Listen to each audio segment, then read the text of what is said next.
Vice बड़ा मजा हो अगर यूं अजाब हो, दोज़ख में पाओ हाथ में जामे शराब। ये जो शराब की दुकानों के बाहर किलोमीटर से लंबी लाइनें लगती हैं वो किसी दोज़ख से कम नहीं होती हैं, लेकिन उसके बावजूद ये लग रही। लॉकडाउन के 50 दिनों की एक हकीकत ये भी है कि 70% टैक्स लगा दिया गया दिल्ली जैसे शहर में, लेकिन उसके बावजूद 1% की कमी नहीं आई उन लोगों में जो शराब खरीदना चाहते थे।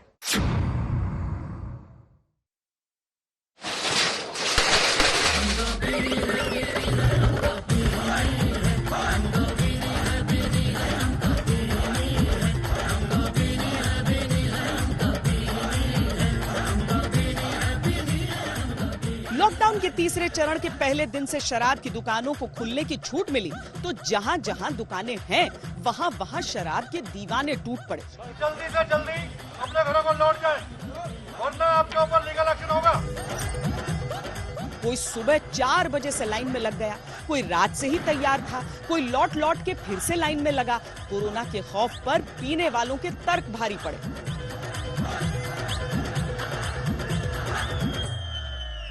दवाई है, दवाई ग्रुप में लेते हैं। तो हम लोग घर पे रहते रहते दिमाग खराब हो गया, इसीलिए हम लोग थोड़ा शांति के लिए थोड़ा वाइन शॉप पे आए लेने के लिए। को मन की निकाल लगे तमन्ना है, सब आत्मा सूख गई, सही हो जाएंगे।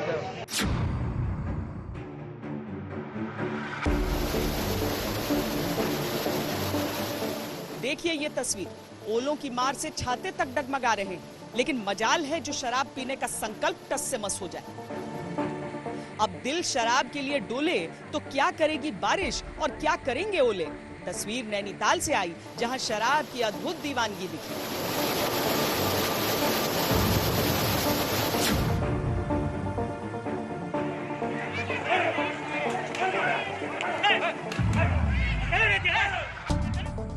लॉकडाउन के 2 चरणों में तबलीगियों ने परेशान किया तो तीसरे चरण में तलब वालों ने लॉकडाउन की सारी मर्यादाएं ताक पर रख दी।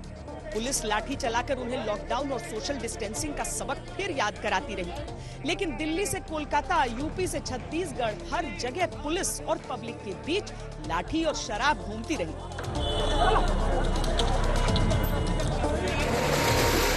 कई जगह दुकानें फिर से बंद की गईं, तो कई जगह ऑनलाइन सुविधा भी लॉकडाउन के 50 दिन पूरे होते होते देखने को मिली।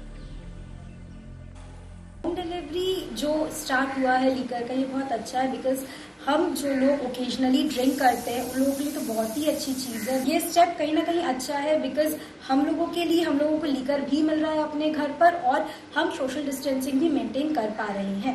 ये एक अच्छा इनिशिएटिव है उन लोगों के लिए जो ड्रिंकिंग पसंद करते हैं। इससे सोशल डिस्टेंसिंग मेंटेन होगा।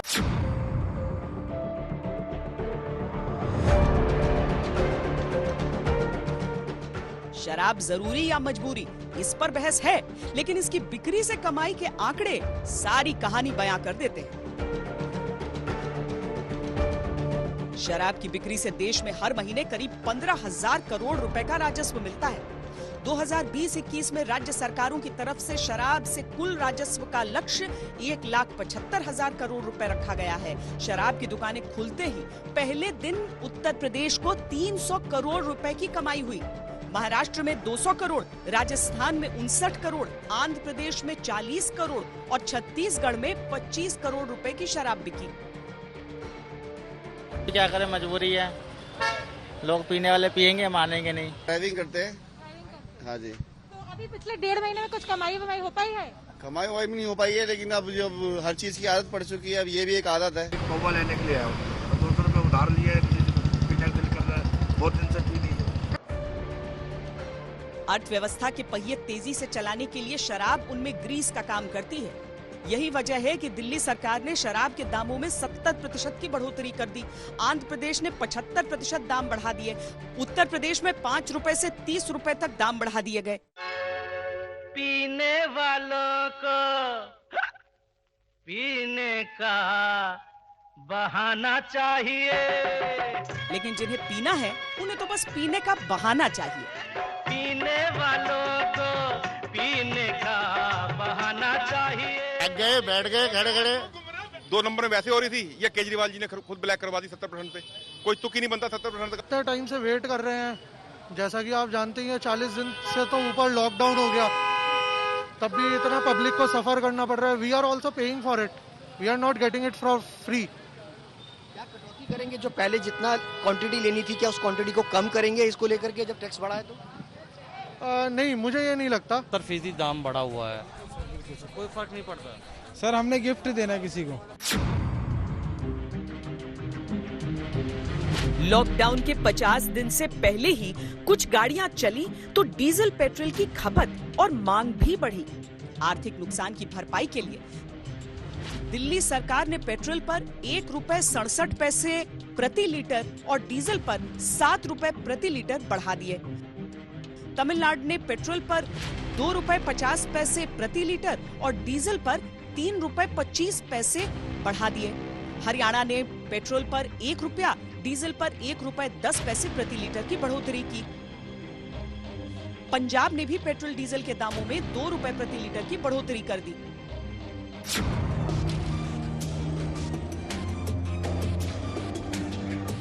लॉकडाउन के 50 दिन होते होते सरकार ने बंदिशों की गांठें ढीली करके रियायतों की डोर भी थमाई, जिसमें ग्रीन, ऑरेंज, रेड जोन के हिसाब से आर्थिक गतिविधियों की अनुमति दी गई।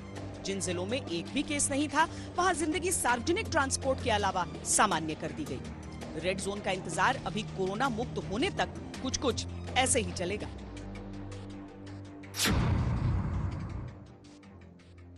एतिक भी समझिए, सेना के तीनों अंग यहाँ पर आसमान से सलाम करते हुए गुजर रहे हैं, क्योंकि जमीन पर कहीं वो पुलिसकर्मी खड़ा है, कहीं पर वो डॉक्टर, कहीं पर वो स्वास्थ्य कर्मी, कहीं पर इनके परिवार वाले, कहीं पर एक आम हिंदुस्तानी। वो सारे लोग यहाँ पर खड़े हैं और ऊपर आसमान की ओर देख रहे हैं, क्योंकि आसमानों से गुजर रहा है हिंदुस्तान का हौसला, जो कभी हार नहीं मानता है।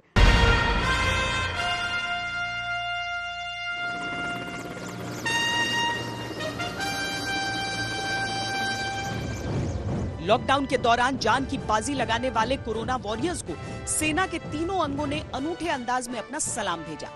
ये इसलिए जरूरी था ताकि उनका हौसला कभी कमजोर न पड़े, और जो अब तक उन्होंने किया उसके लिए धन्यवाद भी पहुंचे।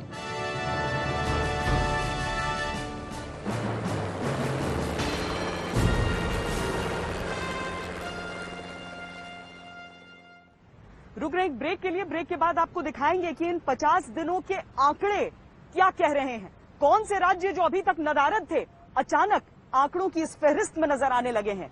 देखते रहिए आज तक। MDH का किचन किंग किचन में हो तो हम सब कुछ बना सकते हैं। MDH kitchen king masala, like magic. MDH। मेरे पास है मेरा अपना पर्सनल होम थिएटर, मेरा स्मार्टफोन। एयरटेल थैंक्स पे मिलेगा अनलिमिटेड Z5। देखो super hits like Uri, dream girl, Rangbaaz and discover करो और भी बहुत कुछ। जो चाहो वो देखो, thanks to Airtel thanks.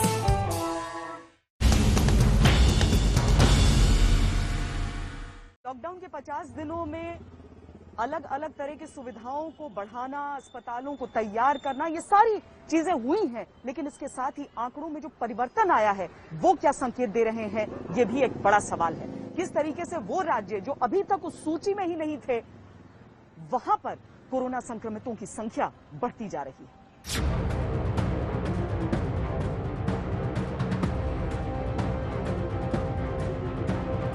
Lockdown के बावजूद देश में संक्रमितों का आंकड़ा बढ़ा है। शायद रियायतों को लोगों ने संपूर्ण छूट मान लिया। ये सच है कि लॉकडाउन हमेशा के लिए जारी नहीं रह सकता। हमें खुद इस बीमारी से रखवाली करनी होगी। लॉकडाउन के इन 3 चरणों में ये भी समझ लें तो बेहतर है कि कंफर्म केसेस की संख्या में 3,390 केसेस का इंक्रीज नोट किया है, पर साथ ही 1,273 पेशेंट्स क्योर भी हुए हैं। इस तरीके से हम देखते हैं कि क्योर पेशेंट की संख्या में लगातार वृद्धि हो रही है, जो कि एक पॉजिटिव न्यूज़ है। हमारी रिकवरी परसेंटेज देखें तो वह अभी 29.36% हो चुकी है, यानी कि अब तक हॉस्पिटलाइज हुए पेशेंट में से लगभग हर 3 में से 1 पेशेंट रिकवर क्योर हो चुका है, और यह रिकवरी रेट जैसे कि हम बताते रहे हैं लगातार बढ़ रहा है।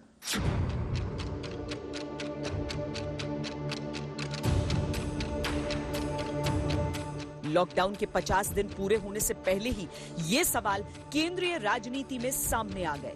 दिल्ली और मुंबई, एक देश की राजधानी, दूसरी आर्थिक राजधानी। लॉकडाउन के 50 दिन होते होते इन दोनों राज्यों में संक्रमण की रफ्तार ने चिंता की एक लकीर भी खींच दी। दिल्ली में 6,318 संक्रमण के केस सामने आ चुके हैं। 68 व्यक्तियों की जान जा चुकी है। मुंबई की स्थिति पूरे देश में इस समय परेशान करने वाली है। अकेले मुंबई में 12,142 कोरोना पॉजिटिव पाए जा चुके हैं, जबकि 462 लोगों की मृत्यु हो गई है। मुंबई में 2,646 कंटेनमेंट जोन बनाए जा चुके हैं।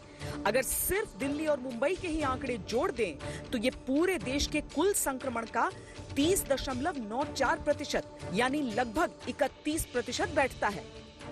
पूरे देश में इस समय 59,662 लोग कोरोना से संक्रमित हैं, जिसमें मुंबई समेत अकेले महाराष्ट्र में 19,063 मामले हैं। इसके अलावा गुजरात के अहमदाबाद में भी संक्रमण की जो रफ्तार है वो मुश्किल हालात की ओर संकेत कर रही है।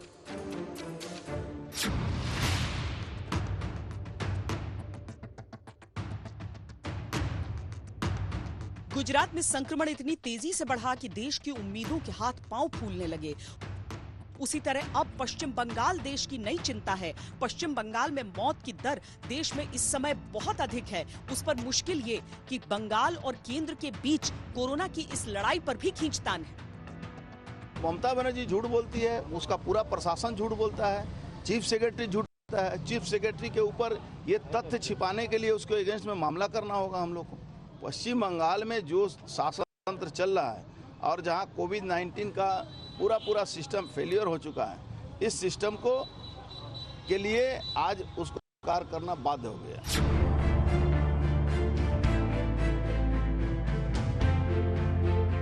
लॉकडाउन के 50 दिन बीतते बीतते उम्मीद, निराशा, आशा, उत्साह, परेशानी के कई चेहरे दिखे, लेकिन देश के वैज्ञानिकों ने इस बीच जो खबर सुनाई वो अच्छी है। देश में इस समय 30 से अधिक वैक्सीन रिसर्च के अलग अलग चरणों में पहुंच चुके हैं। कुछ रिसर्चर्स ट्रायल के लिए तैयार हैं तो कुछ अगले महीने तक इसके लिए तैयार हो जाएंगे। इसके साथ ही कोरोना से लड़ने वाली 5 दवाएं अंतिम चरण में पहुंच चुकी हैं। प्रधानमंत्री मोदी ने इसकी समीक्षा की है और हर संभव मदद का भरोसा दिया है। वैक्सीन ट्रायल्स तो काफी शुरू हो चुके हैं भारत में। आज हमारा CSR का निमिटली नाम का प्रोग्राम है, new millennium Indian technology leadership initiative. उसमें भी हम लोगों ने एक प्रोजेक्ट उसमें फंड किया हुआ है भारत बायोटेक के साथ, कि जो लोग इससे सुधर चुके हैं कोरोना से, उनके बॉडी में जो एंटीबॉडीज होती है उनको यूज करके वैक्सीन कर सकते हैं कि नहीं। तो एक हम लोगों ने भी फंड किया हुआ है ऐसा एक प्रोग्राम। भारत ने विषम से विषम परिस्थितियों में जो अपनी स्वास्थ्य के क्षेत्र में काबिलियत है उसको सिद्ध करके दिखाया है। जब दुनिया के 60% पोलियोग्रस्त बच्चे केवल भारत में ही होते थे, तब हमने भारत से पोलियो जैसी बीमारी को जड़ से समाप्त करके दिखाया। हमने चेचक को भी भारत से दुनिया की तरह समाप्त करके दिखाया। और जब भी किसी बड़ी बीमारी का प्रकोप भारत में आया तो इतने बड़े देश में जब दुनिया के लोगों ने ये आशंका व्यक्त की कि भारत इसको कैसे संभाल सकता है, भारत को हमेशा सफलता मिली है। इसलिए मुझे फिर कहूँगा कि अभी भी पूरा विश्वास है कि कोरोना के खिलाफ जंग में हमारी विजय होगी।